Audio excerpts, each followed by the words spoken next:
qisadan waa qiso cajiib ah oo wax badan aynu ka faa'iidayna insha allah.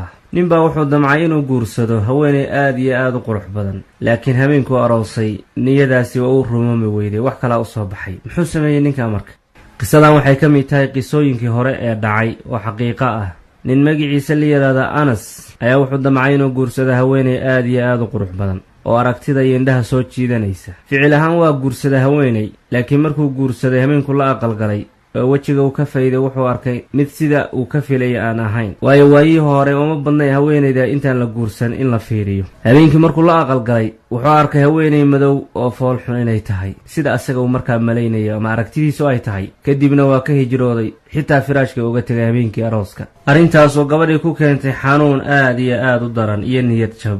inuu ninkii haweeneyda ka hijroodo ka taga ayuu joogteeyey. haweeneyda markaa arrintaa dareentay ayay damacday inay waaniyso, markaase waxay ku tiri, waxaa laga yaabaa khayrku inuu ku dhex jiro waxaad u aad malaynaysid inuu shar yahay. markii hadalkaa tiri xoogaa niyaddiisaa soo dhowaatay oo uu soo dabcay. habeenkaas ayuu u tegay, xiriirkoodana xoogaa ayuu soo dabcay oo fiicnaaday, laakiin qalbigiisa dareemihii hore kamuusa fuqin oo inuusan raalli ku ahayn ayuu qalbigiisa dareensiinayay qaabkay haweeneydaas tahay. mar labaad ayuu dib ugu noqday inuu ka hijroodo, laakiin markaasi 20 sano ayay qaadatay. 20 sano ka hijrooday, laakiin muuse ogeyn habeenkii kulmeen inay uur qaaday. 20 sano kadib ayuu soo noqday. 20 sano meeluu ku dambeeyey iyo xaaladdu ku sugnaa lama ogeyn. magaaladii uu ku soo noqday ee reerkiisu uga tegay. intuusan gurigii tegin ayuu masaajidkii magaalada ku leexday suu salaad ugu tukado. markuu masaajidka galo wuxuu arkay nin dadka darsi u akhrinaya oo cashar u dhigaya.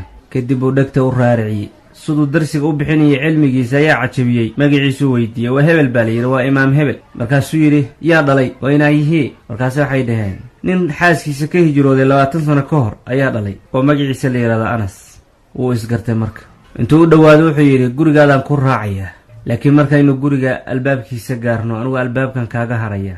hooyadaa waxaa ku tiraahdaa, albaabka guriga waxaa taagan nin ku haya khayrka, waxaa laga yaabaa waxaad shar moodayso inuu ku dhex jiro. haweenaydii sidii ayuu ku yidhi, hooya sidaas nin dhahayaa iridka taagan. haweenayda waa soo degdegtay, albaabkayna furtay. waxay ku tiri, ninkaad sheegaysay waa aabbaha. 20 sano maqnaanshihiisii kadib ayuu soo noqday. may soo odhan waa iga hijrooda, wuu inacay oo wiilkii cuqdada kumaysa beerin. aabbihii bay soo dhowaysay. kulankaasna wuxuu ahaa kulan aad iyo aad u kulul. halkaasaynay ka wanaagsanaateen noloshoodii. xaaska wanaagsanee wataasa. ujeedka qisadan waa maxay? waxaa laga yaabaa adigu waxaad shar moodaysid inuu khayrkuu yahayba, ee quruxda ha ku dhisin muuqaalka oo keliya. muhiimaddu waxa weeye qofkan dhuuxa iyo qiimaha uu ka kooban yahay. imise haween quruxdii ka batay laakiin aan dadnimo lahayn. quruxdu maahan aragtida iyo isha waxay arkayso, waa qofka dadnimadiis waxay tahay. halkaasaa quruxda ku jirtaa.